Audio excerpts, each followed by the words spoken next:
Hi, Aaron Fulk. How are you doing? Good. How are you, Scott? Doing phenomenal. I am not in the weeds like you are in your business right now. I'm out and about at a speakeasy. How's your week going?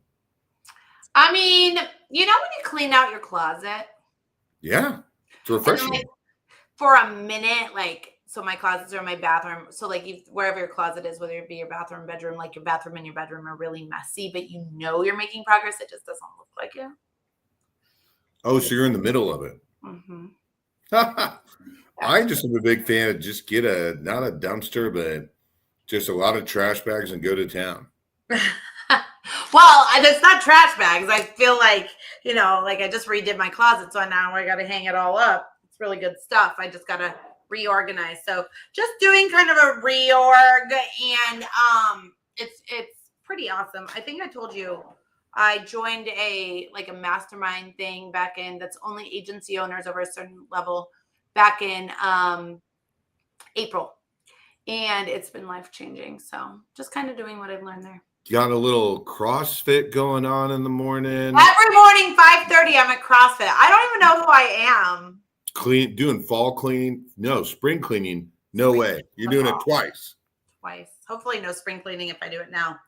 Yeah, I mean, my life is I don't know. There's only two of us in this house now, so it's a whole different game over here. Yeah, we probably need to help Evardy do some winter cleaning because they've been working all summer building. They've been busy. And Bestway International is having their cargo cafe next week. And it is if you are doing anything that has anything to do with shipping, if you're shipping anything in your business, you need to go. They're doing a great job of every month updating you on what's going on with tariffs. And I mean, I feel like it's something different every single day. Yeah, I feel pretty lucky that they're friends and sponsors, both of Evardy and Bestway. But with Bestway, the unique thing is they're really taking off. And then obviously tariffs threw a little lighter fluid on it. Right. I was going to tell you Bestway, the topic this next week is state resources for exporting. So lots of resources, lots of great content there. So, all right. Well, we'd like to know if you're watching on Facebook, YouTube, or LinkedIn. If you're watching on Facebook, I'd love to know that because Facebook's been having issues all day, which in my business is a nightmare. Our buddy Paul says he's watching on MySpace. Good, Paul. Do you know my last picture ever on MySpace was? My last uploaded picture ever. Was it you bartending at Blonde? No, cooler. It was me at the opening night of McFadden's with Vanilla Ice.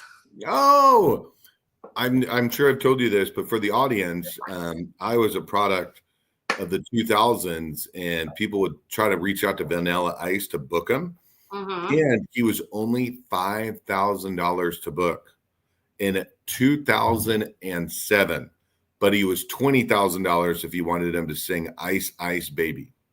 You know how many times I think I've heard that story from you? 7. I would bet more. Maybe more. It's one of my favorites, though. It's one of my favorites. All right. Well, no one's here to see me. Let's bring in our guests. How do you think? How do you feel about that? Yes. They're very popular guests. Here we go. All right. Our first guest today is Michael Smith and Ebrima. Hi, guys. Welcome. We are so excited to have you. We were having I was trying to figure out some tech stuff. The software changes. So thank you guys so much for being so patient while I did that during the pre-show. So we're just going to jump into it. Michael, who are you? What do you do? And how do you get to Kansas City? Yeah, so I'm Michael Smith. I've been in the IT industry almost 30 years and working as a CIO and other executive level positions for probably about the last 12 to 15 years of those 30 years. And currently a partner with Fortium Partners that provides advisory, fractional and interim CIO, CTO, and CISO services to companies large and small, publicly traded, private, profit, nonprofits, associations, different types of organizations. Whoa, well, you just glossed over a lot of stuff there. Well, that is true. So I think you asked where I came, how I made it to Kansas City, right? Yeah, tell us about the highlights of the stops you've been along the way. You've been at some big organizations. Yeah. So during my career, I've had the opportunity to work in Fortune 250 space. I've also worked in for associations, nonprofits. I have worked for private profit companies. So I was in consulting early in my career as well. So yeah, I've just had an opportunity to work in a lot of different industries, and technology is my passion. I absolutely love it, but I'm not a technologist that enjoys technology solely, the widgets and different gamings and things like that. It's more of how technology can really impact an organization and change the transformation of that organization to become much more efficient, profitable, productive. And yeah, I absolutely love what I do, and couldn't imagine doing anything else than what I currently do. What do you think the number one technology that you've seen really impact a business? What technology is that? Oh, well, it kind of depends on what the industry is, right? So if it's in manufacturing, there's a lot of different ERP systems that can really drive a lot of automation for manufacturing and the full supply chain and order to cash process. If you're in a more of a customer-facing environment, of course, you've got a number of CRM platforms that can really do a lot from automation and being able to just see a 360-degree view of that customer. The biggest thing right now, and the hype, is all around AI and machine learning. And unless you're a technologist, you may not be aware that AI has been around since the 1950s. It's not a new concept. It's more of the generative AI, which is really what consumers see now: ChatGPT, Otter AI, Claude, those types of programs. So yeah, I think the biggest concern with the hype is, unless you really have some strong business cases of why you want to implement AI, then make sure you build those business cases first, because you can invest a tremendous amount of money and not get a lot of return on investment on that. So that would be my advice to a lot of companies. Out of the ones you just mentioned and kind of the name brand ones, which one's your favorite? I love Claude, but I've also, of course, used ChatGPT. Otter AI is more kind of utilized in a lot of meetings where you're recording information, and then you can be able to transcript that or be able to take information off of that meeting as well. So this is a random fact, but I just went to a conference where big AI guy spoke, and he said that Grok is going to be the next Google of AI. And I found that interesting. Yeah. I guess it just depends on who's telling you that. And so do they have investments in that company? He didn't have any investments in it. It was kind of doing forecasting. So there's lots of them out there. I asked the same question. All right, Abraham, who are you? What do you do? And how do you get to Kansas City? Hi. So this is actually my third time in this show, and I feel like with every feature, I am more mature, because I actually watched previous episodes, and I was like, "What the hell was I saying back then?" Yeah. Hopefully this one will be much better. But yeah, my name is Ebrima Sisay, and my background is in paid media. I used to do advertising, as a fractional CMO / like a marketing strategist. And some of the companies locally that I worked for was MD. It's like a clutches company. They sell, like crutches for like disabled individuals. And on a national scale, I got to do advertising for like Yobi, like Marvel Studios, Disney. So, but I hated doing that. And I had an employee who kept telling me that I needed to go see a therapist. So now I'm in the mental health space. Apparently I was one of those horrible managers, but I had no idea. I had a really bad stutter, the whole time that I was managing a massive team, that turned into me being an overbearing, insecure manager. So over the past 7 years, I've been in the mental health space trying to figure out how to bring value. And now I call myself a chief empathy officer after spending years in therapy. So now I'm in the HR/mental health workspace, building solutions there. In like technology, now we're thinking about adding AI, but to your point, there's way too much hype there. I can't believe someone said Grok is the next Google. I was like, what? Yeah, but anyway, that's my own bias. But yeah, so but currently I'm based in Kansas City. And as far as the company, which I'll get into more, it's called Heliona. And it's where, like managers come to find mental health now. Managers like myself, the ones that are really good at what they do, but they're getting promoted every day without the right training, without the learning, like paths they need. Because today we have almost 4 different generations in the workplace, and a lot of individuals are finding themselves in a place of, management role, director, and they have no training. You just have to figure it out. And a lot of people come into those positions with a lot of baggage, with a lot of, trauma, like all these things that are impacting your day-to-day activity. And that can reflect on your team. And even today, disengagement is costing, like just the US almost $500 billion, because we have a lot of employees that are disengaged due to their managers. And Gallup actually came out with a study that says that almost 70% of employee engagement is determined by the frontline managers. But when you have a frontline manager that's completely burnt out, now employees are impacted, and you have the quiet quitting. People are leaving the job. These are things that I have experienced at a very high level when I used to be a manager for all these companies. So yeah, I'm excited to get into it more. Right at 3 minutes. Perfect. Good job. All right. Michael, what is the most pivotal point in your career? I've shared this story several times with people and on different podcasts as well. It would have been early in my career. Matter of fact, it would have been my first job because I didn't go to school to focus on computer science. That was the one degree I knew I didn't want to do when I was in college. And so, long story short, I ended up majoring in criminology with an emphasis in criminal profiling.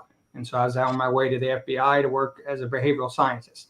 And I found myself, that didn't work out, but I ultimately found myself in the IT industry. And my first IT job was with Sprint PCS, which of course doesn't exist anymore. And this was when they were actually down on the plaza, and they had just started, and their headquarters at 4800 Main there on the plaza. And the CIO for Sprint PCS at that time, at Sprint PCS, I wasn't an employee of them. I was a subcontractor. So I wasn't even a contractor of Sprint PCS. I was even lower than that, a subcontractor. And I knew that I kind of wanted to do something from a leadership perspective in IT, but I didn't know how I was actually going to do that. And so on a dare to myself, I reached out to the CIO for Sprint PCS and just asked them, hey, would I be able to get a couple of minutes on your calendar just to talk about my career goals and what I would ultimately want to accomplish?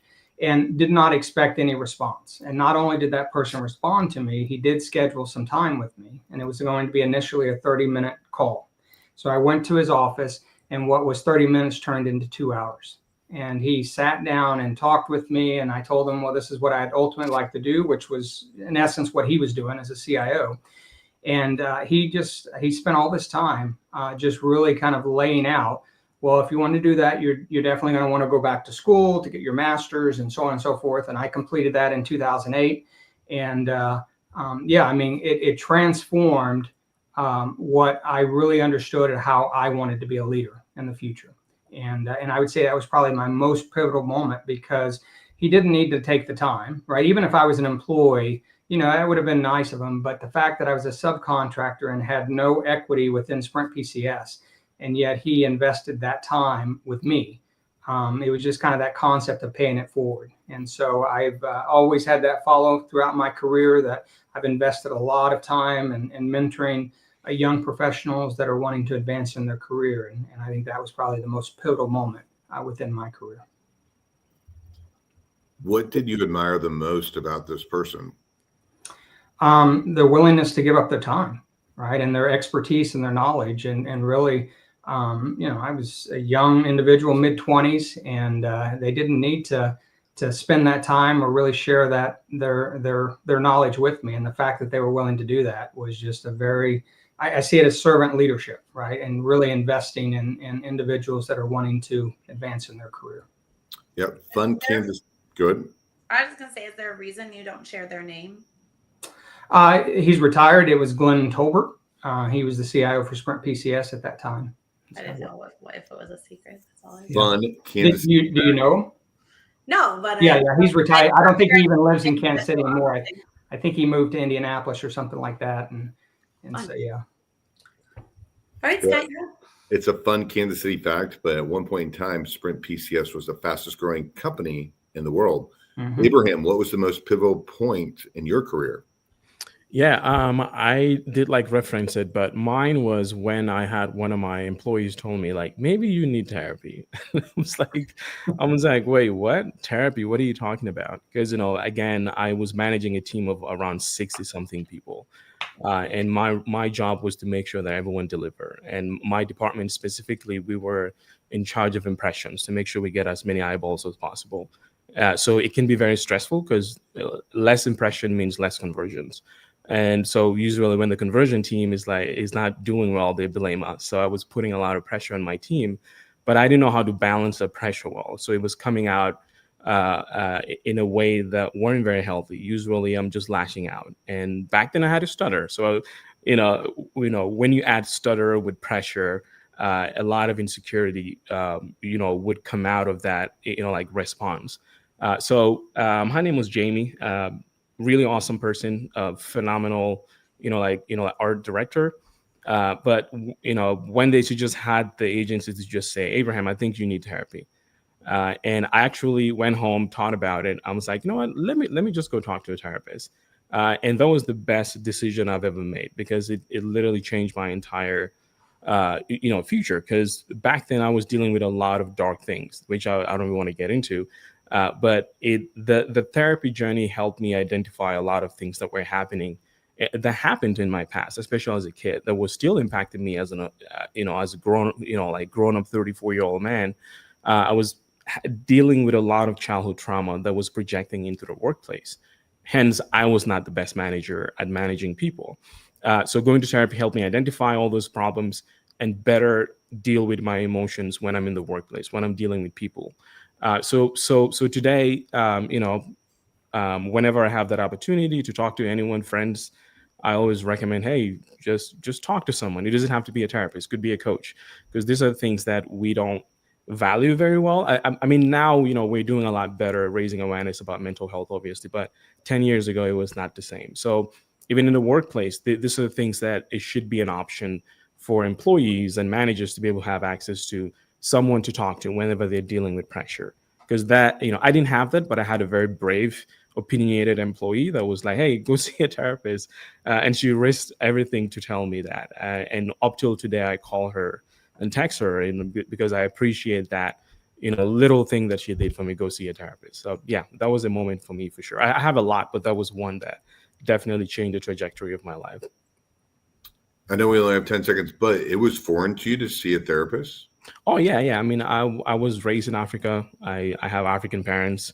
My whole family, and therapy was not a thing. So going to therapy was the most humiliating thing ever. I was actually hiding going to therapy because I don't want anyone to know about it, But yeah, so today I talk about it all day. That's right. Scott, Mm-hmm.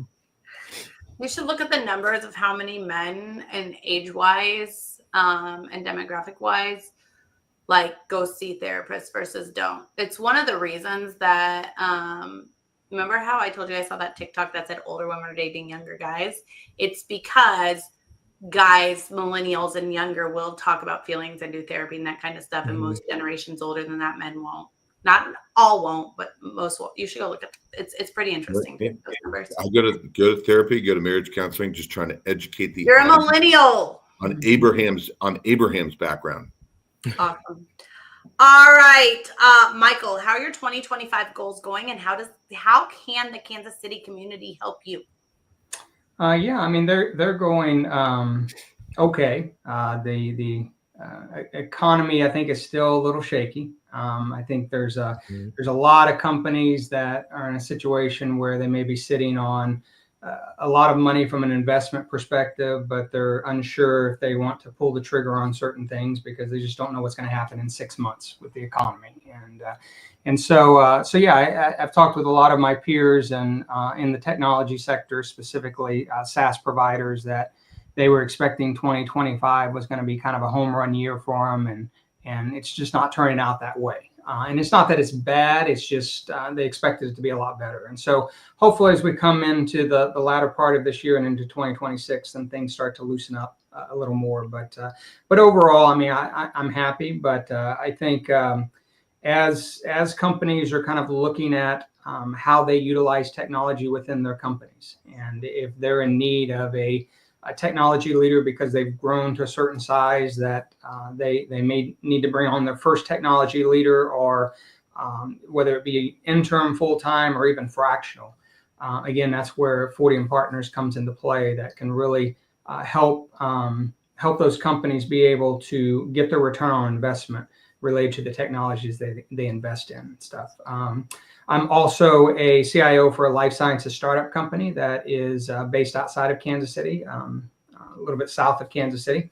And that company is called the Nova Prep, and they're in the sample prep industry. And I know that they're definitely growing as a company, and I'm a part equity owner within that particular organization as well. So hopefully things from a goal perspective, that they're able to be acquired and be able to get some value out of the equity that I have as well. So yeah, so overall things are going good, but they could be better. And I think as we go into 2026, I think the economy at some point is going to start to bounce back and come back strong. And I think everyone's going to benefit out of that.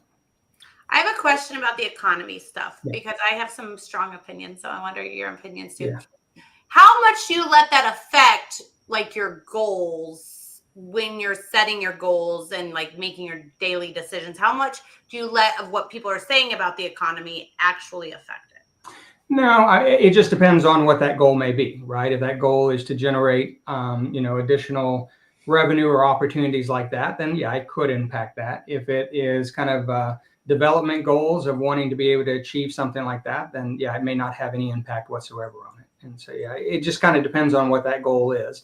I mean, again, when we live in the United States, the economy is constantly, it just has peaks and valleys related to that, and we're going through one of those. And I think it'll come back strong. I'm of the opinion that at some point here in the near future, we may be resurrecting the boom of the economy that was similar in the 80s, where it was just like there was just tons of opportunities for organizations and individuals throughout that entire decade. Nice. All right. So this is a 5-second thing. I have an interesting view on the economy because in 2008, I worked in property management. So I had the opposite effect, right? And so now I think that taught me like the opportunity in some of those tough times. So I've always had a really interesting view. Whenever someone says economy, I'm like, oh dear. Okay. Abraham, how are your 2025 goals going, and how can the Kansas City community help you? Yeah, so I currently have multiple goals. One of them is to finally launch Heliona, which is happening October 15, 2025, and it's going to take place at the Bower. We currently have almost 75 people that have signed up, because I also have a podcast where I've been interviewing, like individuals within HR, mental health, a bunch of CFOs, CEOs. And so all of those individuals are going to be in that room. And so if anyone is watching interested, let me know. But the other goal is just to, after I launch Heliona, I'm planning on doing a pilot program just to even test the concept, even though I've done the test, but I want to do a double test. And to your point, with the economy right now, I'm getting a lot of feedback from individuals that are within workplaces. Their wallets are shrinking. They can't afford access to therapy. I literally got a video. I know we don't have time, but it was a manager who's currently testing the platform, and he was sharing how he wants to go see a therapist, but doesn't have access to it, and was asking me if we had free access to coaching. And I had to reach out to a few coaches and like connect them with them.